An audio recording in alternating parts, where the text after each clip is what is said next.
Okay, let's get right into it. Today, we're diving into a genuinely mind-bending explainer. We're going to be unpacking a deeply structural reading of the universe drawn directly from Quranic topology and some fascinating mathematical frameworks.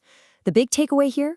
We are going to decode the universe not as some random, chaotic accident, but as a meticulously structured, hyper-organized recovery architecture. Now, you might be looking around at the world right now and thinking, well, it sure looks chaotic. And it's true. It is so easy to just see fragmentation, loss, and decay everywhere. But what if all of that, literally all of it, is actually part of a highly regulated closed-loop system?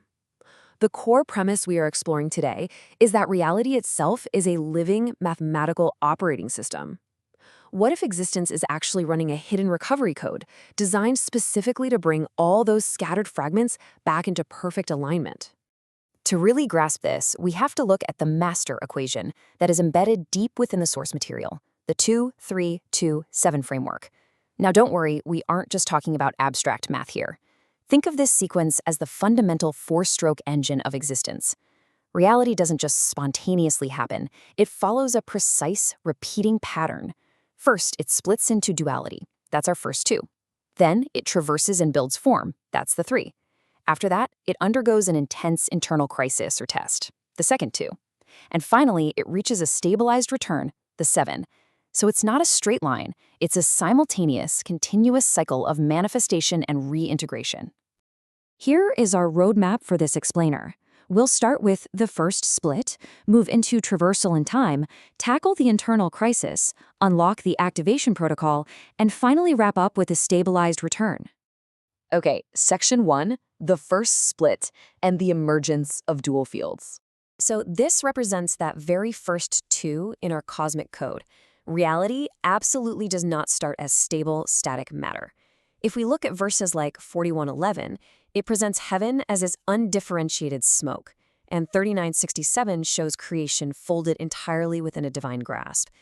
Basically, reality begins by splitting into relational structures, heaven and earth, light and shadow, the pure witness versus the projection, memory versus imitation. The universe, right out of the gate, becomes a bridge of observation.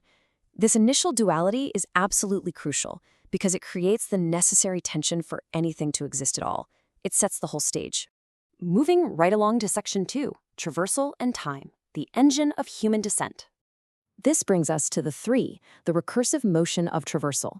Think about the descent of Ādam and Ḥawwā to Earth, which is highlighted in verses 724 and 2123. This isn't just a historical story. It is the structural descent into earthly recursion. Earth essentially becomes this temporary testing field where wave and form actually interact. So we come down and we interact with time, with action, and eventually with death. But here is the key. All the while, the human being is carrying a hidden witness origin. We are carrying a compressed memory of exactly where we came from. Notice how time in this framework isn't just a boring straight line. It's a dynamic, running geometry of memory. We literally spend our lives in cycles of decoding. It's like the layered light propagation mentioned in verse 2435, or the continuous decoding through time that we see in 1246. Reality isn't static geometry. It is a running, unfolding geometry. But as our source material makes very clear, just traversing through time isn't enough to complete the system. And that brings us to section 3, the internal crisis, the second split.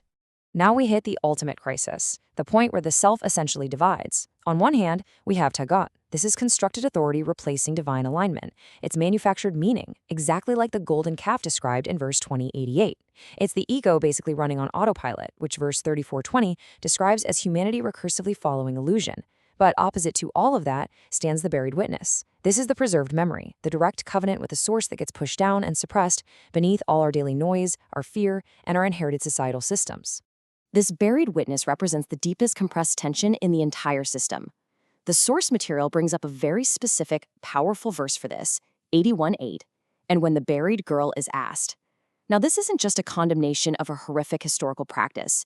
Structurally, it represents the ultimate wound in the system.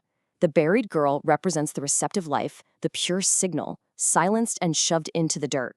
But, and this is vital, she isn't destroyed. She's merely sitting at zero amplitude, waiting to be asked, demanding a resolution from the very universe itself. So how does the universe react to this crisis? Through a universal inversion filter. Take a look at the element of fire. When fire meets constructed authority, like the system of Pharaoh, it destroys. It stabilizes death consciousness. But as verse 2169 reveals with the story of Ibrahim, when fire meets an aligned, preserved witness, the mechanics literally invert. The fire becomes cool and it preserves. The medium, the fire itself, stays exactly identical. The only thing that changes is the human orientation. We see a similar mechanical process with the crow in verse 531, introducing these deep mechanics of burial and uncovering. All right, so the system is glitching. How do we fix it? Section 4, the activation protocol, relocking to the source. Because here is the good news. The antivirus to the Taghūt system is already waiting for us. The escape vector has literally been open this entire time. Verse 1912 is so much more than historical advice. It is the literal activation command of the universe. O Yahya, take the book with strength. This is the exact moment authority returns directly to the reader. It completely bypasses all those constructed intermediaries we talked about. When you grip the book with strength, when you hold it as an operational memory and a living, breathing presence, the system's autopilot of least action just disengages. The illusion field totally loses its grip on you. We are talking about a massive shift from a passive state to active execution.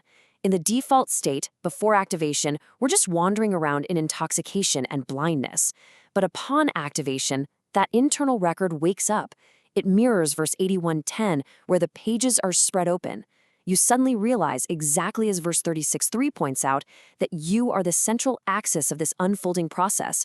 Indeed, you are among the messengers. The center of reality is no longer external history, it's living recognition. From here, the traversal becomes authorized, exactly like the night journey beginning in 17:1.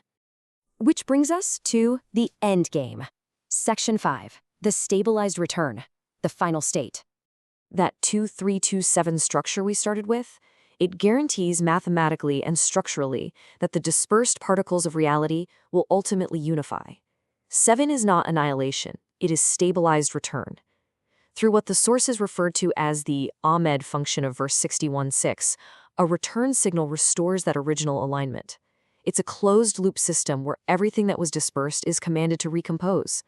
Fragmentation compresses back toward coherence, and that buried witness we talked about, it is fully recovered and validated.